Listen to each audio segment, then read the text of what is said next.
The NFL trade deadline has come and gone, and for this edition of Fantasy by the People, we asked you all what your thoughts were on some of the deals that went down, some of the deals that didn't go down, and what is going to happen now that these players are in their new spots, and then most importantly, what's going to happen to some of the players that are already on the teams that acquired some new talent. So let's dive in. You all had some interesting thoughts. First one comes up from @Vinnie C52. And look, Vinny, we got to address this. He says, for me personally, and he's got a gif of a guy going, meh. Meh? You thought the trade deadline was meh? Look, I have people always yapping about the NBA trade deadline or the MLB trade deadline and how it's so much better than the NFL trade deadline. But look, the NFL has changed. Teams are sliding off draft picks for veterans. They're making bold moves. The Rams, they're going for it. The Eagles, they're going for it. How can you possibly be bored by this iteration of the trade deadline? You're out of your mind, Vinny. Wake up to the new reality here in 2018. We're having a blast. Next. This one comes in from @theplug210, quite a Twitter handle there. They say hashtag fantasy by the people. They use the hashtag. Use the hashtag, everybody. Use the hashtag. Fantasy by the people. Thomas to the Texans. And his first game with his new team is going to be against his former team. WTF, right? Like Demaryius Thomas literally went from a regular game to a revenge game, probably in the fastest span of anybody in NFL history. I'll have my research department confirm that after this break. Confirmed. Next.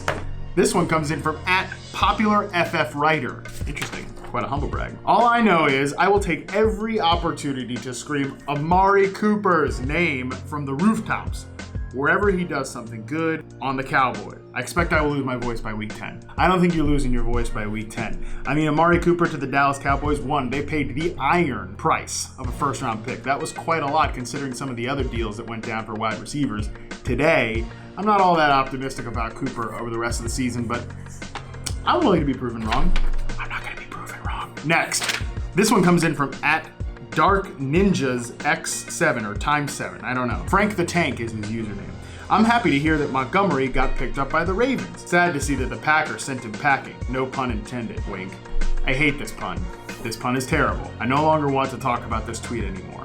This one comes in from Boricua_swag87. That's literally the worst Twitter handle we've had throughout these entire YouTube videos. He says, hashtag free Aaron Jones, McCarthy, from hashtag fantasy by the people. Using the hashtag, great points there. Is this Aaron Jones finally running free like in this Forrest Gump gif? Maybe. Aaron Jones had 12 carries last week, led the team with over 60% snap share in the backfield. I think Aaron Jones does get a nice little bump now that Ty Montgomery has been removed from the equation. Congratulations, Aaron Jones truthers. I think it might finally be happening. In a high-scoring game against the Patriots this week with the 57.5 point over-under, I think you throw Aaron Jones out there pretty confidently.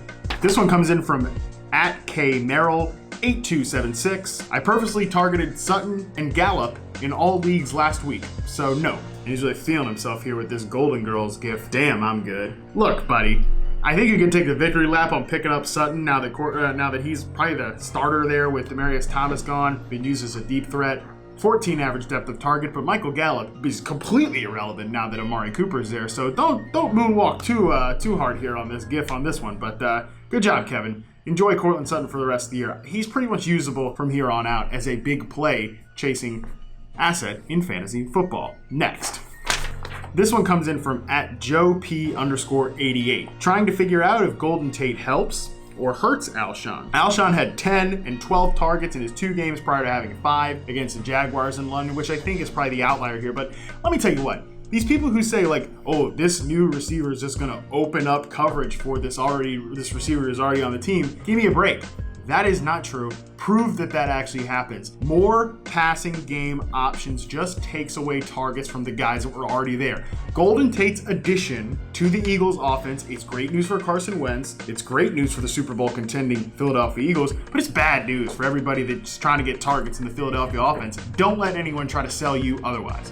Next. This one comes in from @BigStupid21. Wow. Don't be so hard on yourself, fella. I got $69, nice, fab, so I'm gonna drop stacks for Sutton. And I'm a Skins fan, so I'm pumped for haha. And he sends the gif of him throwing money, but then he also follows it up with this one. Then tomorrow morning, I'm gonna be like, Help me, I'm poor. Yeah, that's right. But you know what? You are going to be poor when you blow all your fab for Courtland Sutton. But it's a good move, man. Sutton is going to be a strong play from here on out. He's a guy that in college I really liked as a actually Demaryius Thomas type player. That's a great one-to-one comparison there. He's been used as a deep threat so far. I think you like Sutton the rest of the way, so blow your wallet, man. What are you holding on to that money for? You can't take it with you when you go. Next. And this last one comes in from @TJunkies Podcast. That's a nice podcast name. But subscribe to the Yahoo Sports Fantasy Podcast. I hear it's really good. I really want Sutton, but I'll settle for DJ Moore. But my waiver wire priority number 9 will probably stick me with Devante. I'm sure he means Devante Parker. I'm playing against Demaryius Thomas. Will he be a factor in his week 1 game? And he's got this great fishing gif of Demaryius Thomas. It's actually one of my favorite ones of him. No, I don't think Demaryius Thomas is going to be a big factor in this offense. Remember, you could either have Thomas play the big slot position, which he's never done before, or be more of an outside flanker. I don't really see what role he slots into right away. I do not think he's going to have a big game, even though this is, of course, a revenge game.